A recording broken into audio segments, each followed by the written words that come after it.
Somebody said that sunlight's the best disinfectant, and I think that's really true in local government.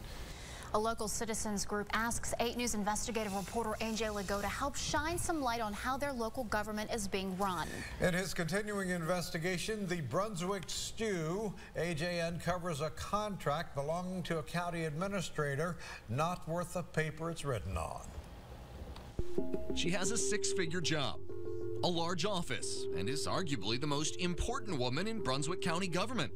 But County Administrator Charlotte Woolridge's employment contract is, in a word, worthless. Were you surprised when I showed it to you? And in essence, it could be voided because it may not have been done according to state law? My contract is an issue for the Board of Supervisors, and that is an issue that the Board of Supervisors will need to address. We began looking at Woolridge's contract in the wake of a scandal surrounding a $10,000 bonus she received, and then was required to pay back, and then was rewarded yet again. Here's how all that played out.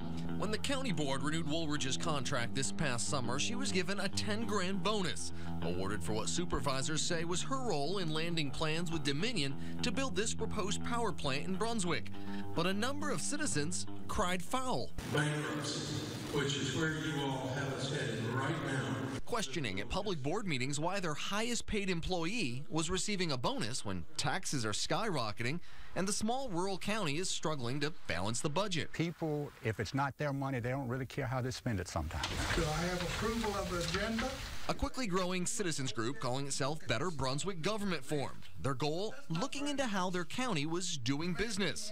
They uncovered that the bonus was given illegally. This is like trying to pick up a dead skunk by the sweet smelling end. The more you handle it, the stinkier you get. Ms. Woolridge, pay that money back. Here's the sticking point. State code says the payment of a bonus shall be authorized by ordinance. The county board didn't have an ordinance allowing them to award bonuses.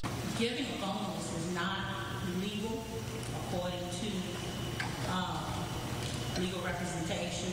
It forced the board to, in essence, eat crow. The board did not realize that an ordinance was required before the bonus could be awarded.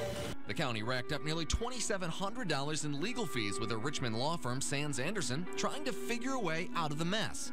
In the end, Woolridge was forced to write this check to the county, paying back her bonus. The board then passed an ordinance allowing themselves to award bonuses, and Woolridge was reissued her bonus, much to the chagrin of upset county residents. It's not right to the citizens of Brunswick County.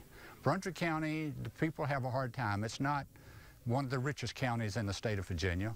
We were asked to investigate the bonus situation. As we looked at it, a number of other issues jumped out at us from the county administrator's contract. It's filled with sloppy errors. For example, under both the salary and retirement supplement sections, it lists the wrong year, 2011, not 2012. But when you flip to the last page, the errors really pile up. It says that one of the witnesses to the contract being signed is Tammy Newcomb, deputy clerk. But Tammy never signs the contract. Instead, a woman named Kim Height, an administrative assistant, does. I asked Charlotte Woolridge about the inconsistency. Obviously, that was an error, and that is an error that will be corrected.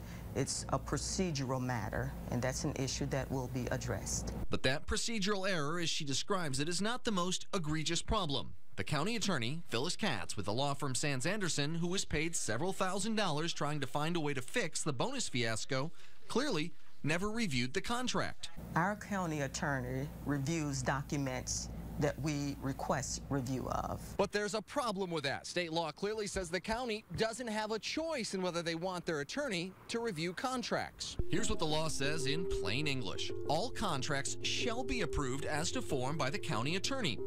Back to the Woolridge contract. In violation of state law, the county attorney does not sign it. It's the same story in Woolridge's 2011 and 2010 contracts. This is what they should look like, and in fact did, in Woolridge's 2009 contract. Approved to form by the county attorney. How come an attorney didn't sign it? My contract is an issue for the Board of Supervisors, and that is an issue that I will talk to with the Board of Supervisors for them to address. Unless they do address it legally, the county administrator's contract's about as legally binding as these blank pieces of printer paper. Well, our investigation of the Brunswick stew continues tonight on 8 News at 6 when we showcase public safety being put at risk at the old Brunswick County Courthouse by a bizarre lack of action on the part of county government. It's just gross negligence as far as I'm concerned. If you have a story you'd like me to investigate, just shoot me an email at ajinvestigates@wric.com or look me